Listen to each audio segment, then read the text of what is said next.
శంకర కైలాసం ఉంది, వెండికొండ ఉంది, ఇంత గొప్ప అంతఃపురం ఉంది, శ్మశానంలో ఎందుకుంటారు మీరు అని అడిగింది. అడిగితే ఆయన చెప్పాడు, పార్వతి చేతకాక నేను శ్మశానంలో లేను. బ్రహ్మదేవుడు అడిగాడు, శంకర చీకటి పడిన తరువాత ఉగ్రభూతాలన్నీ కూడా ఇళ్లల్లోకి బయలుదేరుతాయి, వాళ్ళని అనుష్ఠానం చేయనివ్వవు, సూర్యోదయాత్ పూర్వం నిర్మాల్యం అవి తీసేస్తాయి, తీసి పూజ చేసేస్తాయి, తర్వాత యజమాని చేసినా ఇక ఫలితం ఉండదు. అందుకే ముందు స్నానం ఎవరు అంటే భార్య చేస్తుంది, భర్త చేయడు ముందు స్నానం. భార్య పని ఏమిటంటే ముందు నిర్మాల్యం తీసేస్తుంది, భర్త పూజ చేస్తాడు. ఎందుకంటే ఆయన అనుష్ఠానం చేసుకోవడానికి పూజ చేసి వచ్చే లోపల పూజామందిరం తుడిచి కడిగి ముగ్గు పెట్టి మడినీళ్లు పెట్టి చెయ్యాలి కదా. నిర్మాల్యం తీయడం భార్య పని. అందుకే ఇప్పటికీ శ్రీకాళహస్తిలో శివలింగానికి ముందు అభిషేకం చేయరు, జ్ఞానప్రసూనాంబకి ముందు అభిషేకం, ఇల్లాలు ముందు స్నానం అనడానికి గుర్తు అక్కడ. కాబట్టి శంకర ఈ ఉగ్రమైనటువంటి భూత ప్రేత పిశాచములన్నీ ఇళ్లల్లోకి వచ్చేస్తాయి. అవి రాకుండా ఉండాలంటే వాటిని కాసేపు తమాషా చేసి అట్టే పెట్టాలి. అందుకని శ్మశానంలో ఆయన నర్తన చేస్తుంటాడు. ఆ నర్తన చేస్తూ అవన్నీ అక్కడ కూర్చుంటాయి. రెండో కారణం ఎందుకుంటానో తెలుసా పార్వతి? బ్రతికున్న నాళ్ళు నా వాళ్ళని కష్టపడి వాళ్ళింటికి ఎడతాడు, వీళ్ళింటికి ఎడతాడు, ప్రయాణాలు చేస్తాడు, రైళ్ళు ఎక్కుతాడు, అక్కడికి ఎడతాడు, ఇక్కడికి ఎడతాడు, విమానాలు ఎక్కుతాడు, వాళ్ళింటికి భోజనం అంటాడు, వీళ్ళింట్లో పలహారం అంటాడు, అన్ని తిరుగుతాడు. సరదాగా అలా వెళ్ళొద్దామని ఎవడైనా రుద్రభూమికి ఎడతాడా? ఎవడు వెళ్ళాడు. కానీ అయిపోయిన తర్వాత రుద్రభూమికి తీసుకొస్తారు. తీసుకొచ్చిన తర్వాత నేనని ఇన్నాళ్ళు ఇన్ని ఫెయిర్ అండ్ లవ్లీలు రాసి, ఇన్ని ఆల్అవుట్లు పెట్టి, ఇంత ఏసీలో ఇంత పరుపు మీద పడుకోబెట్టిన శరీరం కట్టెల్లో కాలిపోతుంటే చూసుకుంటూ ఉంటాడు జీవుడు. నిత్యమా జీవితము నీటిపై బుగ్గ, కల్లరి బొమ్మయవు కాయమ్మునొల్లా, అద్దె కొంపల బోలు ఆ భోగముల్లా, తను పెంచు దొంగలవు తనయుల నొల్లా, ఎందుకీ భోగమ్ములెందుకీ మురుపు, ముందు చావుండంగమురియంగనగుని అంటారు శివమానస పూజలో. ఏడుస్తూ నిలబడతాడు, చీకటి పడిపోతుంది, కపాలమోక్షం అని తల పగిలిపోయి చప్పుడు వస్తుంది టప్ అని. కాటికాపరి సంజ్ఞ చేస్తాడు, వెళ్ళిపోండి అని. తలస్నానం చేసి కొడుకు వచ్చిన బంధువులు వెళ్ళిపోతారు, వెనక్కి తిరిగి చూడకుండా. తాను ఒక్కడే నిలబడి ఉంటాడు, చీకటి పడుతూ ఉంటుంది, దాటి వెళ్ళడానికి లేదు. అయ్యయ్యయ్యో వీళ్ళందరినీ నమ్ముకున్నాను, మా ఆవిడని ఇంత పిచ్చి పెట్టుకున్నాను, కాయము వీడి జీవుడితి కంపిత చిత్తత నీకు చుండబో నాయనయంచు ఎచ్చు నిజనందన నందినులైనుగా నికందోయిని భస్మములు తొలుత దుఃఖమహంబుని చొచ్చు పత్నియన్, కాయము వీడి రారు కథ చేసిన కర్మము పుణ్యము తప్ప శంకర అని ఏడుస్తుంటే ఓదార్చడానికి ఒక్కడుండడు పార్వతి.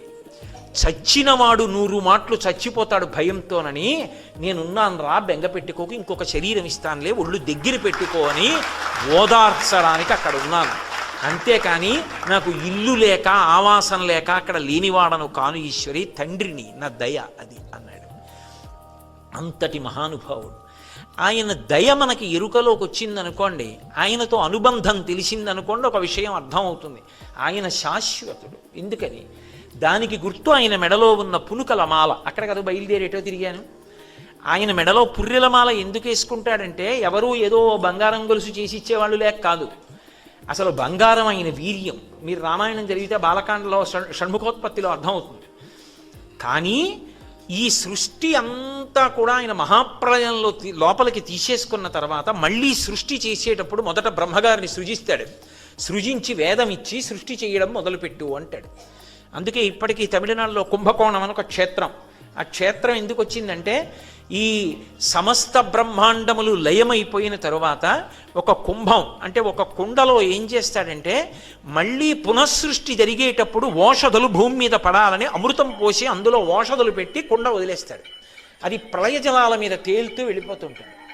మళ్ళీ ఆయన పునఃసృష్టి చెయ్యాలి అని ఎప్పుడు అనుకుంటాడో, అప్పుడు ఎక్కడ మొదలు పెట్టాలి సృష్టి అనుకుంటాడో అక్కడ నిలబడి బాణం పెట్టి కొడతాడు ఆ కుండని. ఆ కుండ బద్దలై అందులోంచి అమృతము ఓషధులు భూమిలో పడతాయి. అదే పృథు చక్రవర్తి వృత్తాంతం భాగవతంలో. అది భూమిలోకి ఇంకి పంట మొదలవుతుంది. ఇంకక్కడి నుంచి అలా పండుతూనే ఉంటుంది. వేదంలో చెప్తారు ఓషధీతత్వం. ఓ గింజ తిన్నాననుకోండి, జీర్ణమై శక్తినిస్తుంది.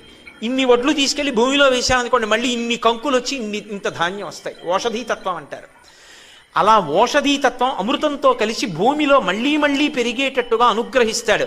అనుగ్రహించి కుండ బద్దలైపోయి అమృతము ఓషధులు భూమిలోకి వెళ్ళిపోతాయి. ఆ కుండ నీళ్లలో నిలబడిపోతుంది. బద్దలైపోయిన కుండ అది శివలింగం అయిపోతుంది. సృష్టి అక్కడ ప్రారంభమైందని గుర్తు, కుంభకోణం. అందుకే కుంభము బద్దలైనటువంటి ప్రాంతం, అక్కడ సృష్టి మొదలైంది అని. అందుకే ఇప్పటికీ అక్కడ నీటితో అభిషేకం చేయలేదు, మట్టి లింగం, అది కరిగిపోతుంది. ఎందుకంటే కుండ కదూ మరి లింగాకృతిని పొందింది. అందుకని అక్కడ అభిషేకం చేస్తే మల్లె నూనె అటువంటి వాటితోటే అభిషేకం చేస్తారు.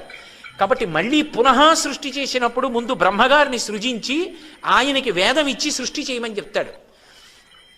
ఆయనకి వేదం ఇచ్చి సృష్టి చెయ్యమని చెప్పిన తరువాత బ్రహ్మగారు ఈ లోకములను సృజిస్తాడు, ఇంతమంది ప్రాణుల్ని. కొంతకాలం అయిపోయిన తర్వాత బ్రహ్మగారు కూడా పడిపోతాడు. పడిపోతే ఆయన 4 తలకాయలు కూడా రుద్రభూమిలో పడిపోతే ఏం మర్యాద? అందరికన్నా పెద్దవాడు, ముందొచ్చినవాడు, ఈ సృష్టి చేసినవాడు, ఆయన పుర్రె కూడా పడిపోతే ఏం బాగుంటుంది అని ఆ పుర్రె తీసి ఓ తడపకి చుట్టుకుని మెళ్ళో వేసుకుంటాడు. ఇప్పుడు అలా ఎన్ని పుర్రెలు ఆయన మెళ్ళో అయ్యాయంటే అదో పెద్ద మాలయింది. అంటే ఎంతమంది బ్రహ్మలు వచ్చి వెళ్ళిపోయారు, ఎన్ని మాటలు సృష్టి వచ్చి వెళ్ళిపోయింది, ఆయన మాత్రం అలాగే ఉన్నాడు. కాలాతీతుడై ఆయన ఉన్నాడు అని చెప్పడానికి గుర్తు ఆయన మెడలో ఉన్న పునుకల మాల, అంతేకాని ఏదో చేతకాక వేసుకున్నటువంటి మాల కాదా మాల. కాబట్టి పునుకల పేరు కంఠమున భూరి భుజంగము భూషణంబుగా అనయము భస్మధారణము యద్రి నివాసము మేరు విల్లుగా అనువుగ దంతి చర్మమును హస్తములందు కపాలశూలముల్ పడివడిదాల్తు శంకరు కృపావరు రూపమును ఆశ్రయించదన్ అంటారు. అటువంటి శంకరుడు ఉన్నాడే, అటువంటి పరమాత్మ ఉన్నాడే, ఆయన శంకరుడు అనండి, విష్ణువు అనండి, నాకేమీ అభ్యంతరం లేదు. ఎందుచేత అంటే ఉన్నది ఒక్కటే పరబ్రహ్మం. ఆ పరబ్రహ్మం అన్ని రూపాలు పొందుతూ ఉంటుంది. ఏకస్త్వమేవ బహుధా భవభాసిలోకే నిశంకధీర్ వృషభకేతన మల్లినాథ శ్రీభ్రామరి ప్రియ సుఖాశ్రయ లోకనాథ శ్రీమల్లికార్జున విభో తవ సుప్రభాతం అంటారు. ఇప్పటికీ శ్రీశైల మల్లికార్జున సుప్రభాతం చేస్తూ ఆ ఉన్న ఒక్కడే 3 కాలములకు 3 లోకములకు 3 రూపములకు మూలమగుచు భేదమగుచు తుదిక భేదమయ్యొప్పారు బ్రహ్మమనగ నీవే పాలనయన అంటారు.